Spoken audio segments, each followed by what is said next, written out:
5 महीनों में उद्धव ठाकरे ने बहुत कुछ गंवाया है और बहुत कुछ गंवाया है और अब विरासत गंवाने की भी जो है नौबत आती जा रही है। हम बात यहाँ पर कर रहे हैं कि जिस तरीके से शिवसेना के नाम और सिंबल को इलेक्शन कमीशन ने फ्रीज कर दिया है, यानी कि चाहे उद्धव गुट हो चाहे शिंदे गुट हो, वो दोनों ही नाम का यानी कि शिवसेना नाम का और शिवसेना का जो सिंबल है तीर और धनुष, उसका इस्तेमाल नहीं कर सकते हैं। अब इलेक्शन कमीशन ने ये कहा है कि दोनों ही जो गुट है वो 10 अक्टूबर यानी कि सोमवार के दिन जो है नए नाम के साथ और नए सिंबल के साथ इलेक्शन लड़ सकते हैं और इसके लिए वो अपना जवाब इलेक्शन कमीशन में दाखिल करें। ये इलेक्शन कमीशन का कहना है। अब उद्धव ठाकरे की हम बात करते हैं तो उद्धव ठाकरे ने इन 5 महीनों में क्या कुछ गंवाया है वो आपको बताते हैं। उद्धव ठाकरे ने जिस तरीके से पहले एकनाथ शिंदे ने बगावत उनसे की, बगावत पार्टी से करने के बाद बाहर जाते हैं और उनके साथ बहुत सारे एमएलए भी चले जाते हैं और उसके साथ ही साथ पार्टी का जो नाम होता है उसके ऊपर भी जो है बगावत शुरू हो जाती है।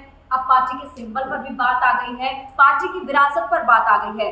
शिवसेना की बात करें तो 1966 में बाला साहेब ठाकरे ने इस पार्टी का गठन किया था और उसके बाद जो है अगर सिंबल की बात करते हैं तो लोकसभा जब पहुंची शिवसेना, पहली बार जब लोकसभा पहुंची तब तीर और कमान का इस्तेमाल किया गया था। लेकिन उससे पहले दिलचस्प बात एक ये भी है, दिलचस्प बात ये है कि शिवसेना के जो सिंबल की बात करते हैं तीर और कमान तो आप अभी देखते हैं कि लेटेस्ट जो है वो ये है, लेकिन जब बाल ठाकरे ने ये पूरी बनाई थी, बाला साहब ठाकरे ने बनाई थी पार्टी, तो उससे पहले उन्होंने कुछ चुनाव लड़े थे तो उस समय उन्होंने इस्तेमाल किया था रेल के इंजन का एज ए सिंबल। इसके अलावा उन्होंने पेड़ का इस्तेमाल किया था और तलवार और ढाल का भी इस्तेमाल किया था।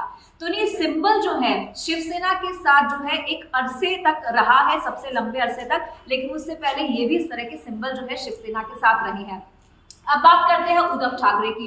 उद्धव ठाकरे की अगर बात करें तो उन्होंने बहुत कुछ खो दिया। अब जो है लड़ाई यहाँ तक पहुंच गई है कि शिवसेना का नाम, खुद शिवसेना की विरासत कहे जाने वाले 50 साल से ज्यादा पुरानी पार्टी हो चुकी है, वो पार्टी जो है अब अपने सिंबल का इस्तेमाल नहीं कर सकती है, अपने नाम का इस्तेमाल नहीं कर सकती और जिस पर दावा जो है उद्धव ठाकरे करते रहे हैं। और साथ ही साथ एकनाथ शिंदे की बात करें, उन्होंने कहा है कि ज्यादातर शिव सैनिक, शिवसेना के लोग, कार्यकर्ता हमारे साथ हैं, एमएलए हमारे साथ है, तो हमको जो है ये पार्टी का सिंबल और नाम मिलना चाहिए। मामला सुप्रीम कोर्ट भी पहुंचा और सुप्रीम कोर्ट ने कहा कि इस पर जो भी निर्णय लेगा वो इलेक्शन कमीशन लेगा। अब इलेक्शन कमीशन ने इसे फ्रीज कर दिया, दोनों ही इसका इस्तेमाल नहीं कर सकते हैं। अब उद्धव ठाकरे अब अलग मीटिंग कर रहे हैं।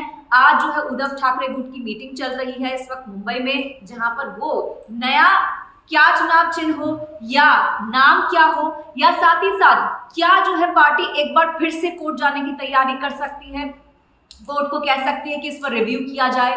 तो तमाम जो कानूनी दांवपेच है उस पर भी उद्धव ठाकरे जो है कोई चर्चा कर सकते हैं, बात कर सकते हैं। वहीं शाम को 7 बजे जो है एकनाथ शिंदे भी जो है मीटिंग एक करने वाले हैं अपने तमाम एमएलए के साथ, पार्टी के लोगों के साथ, और जिसमें वो ये चर्चा करेंगे कि उनको आगे की क्या स्ट्रैटेजी अपनानी, क्योंकि दोनों ही जो गुट हैं वो अपना अपना दावा करते रहे हैं कि शिवसेना पर उनका हक है।